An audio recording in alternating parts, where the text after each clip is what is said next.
Now that you've seen how to get started in creating your own Word documents directly with our Infragistics Word library directly and using the APIs, I'm now going to introduce you to some formatting based APIs. So once you create your Word document, you're going to probably want to format the various text items or images or whatever item it is that you place in there, and understanding how the formatting works will allow you to apply this to all the other objects available within the API.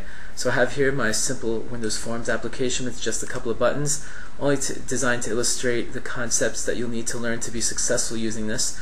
So let's double click on the formatting button to show you the code that's going to be demonstrated in this video. So here I'm declaring a string that represents the file name, so a path to a file name, mydoc.docx. And then what we're doing is, just like the other video that I showed you, we're instantiating a Word Document Writer instance using the create static method from the Word Document Writer class, passing in the file name. And then we're also declaring, or we're configuring the unit of measurements to be set in inches. Now here's where things get a little different. So we basically want to create a font from the docwriter.createFont method.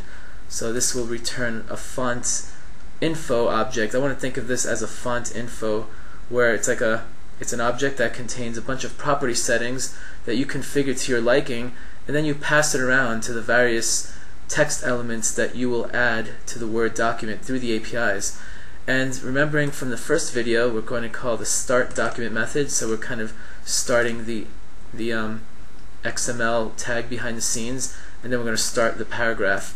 And now what we're going to do is we're going to configure the font in here in this little section.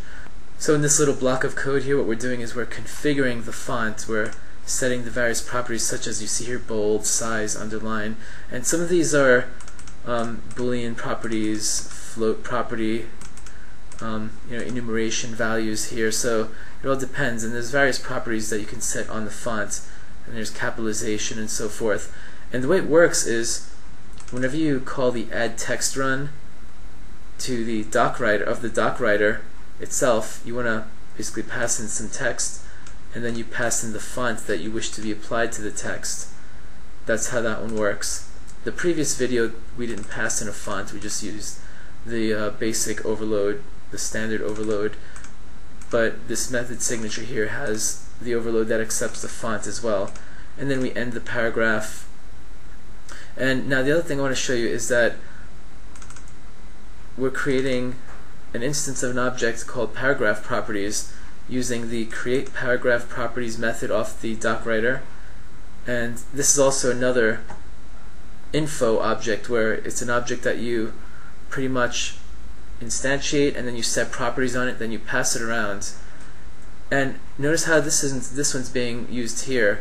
So we're calling the start paragraph method so that we start the XML tag, if you can visualize that. But then this overload accepts the paragraph format, the paragraph properties type of object that we defined here, and then we set the alignment property here on the paragraph properties object.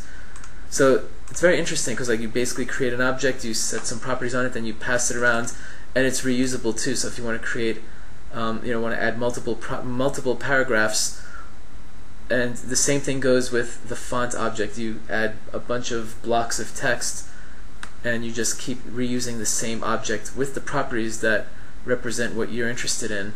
And then the other thing that you can do on the font object is you can call the reset method and start all over. So it's really convenient that Infragistics set that on there, so that way when you call the reset method, it basically goes through all of the properties and resets them to default. So now what we're doing is we're setting the italic, the fore color, so we're setting various other properties on, and now we're calling the docwriter.addTextRun. We're adding this big blob of text and comma the font within the method signature. And then we end the paragraph, then we add an empty paragraph to start some spacing, then we start another paragraph. But notice how we're not passing in the paragraph properties this time.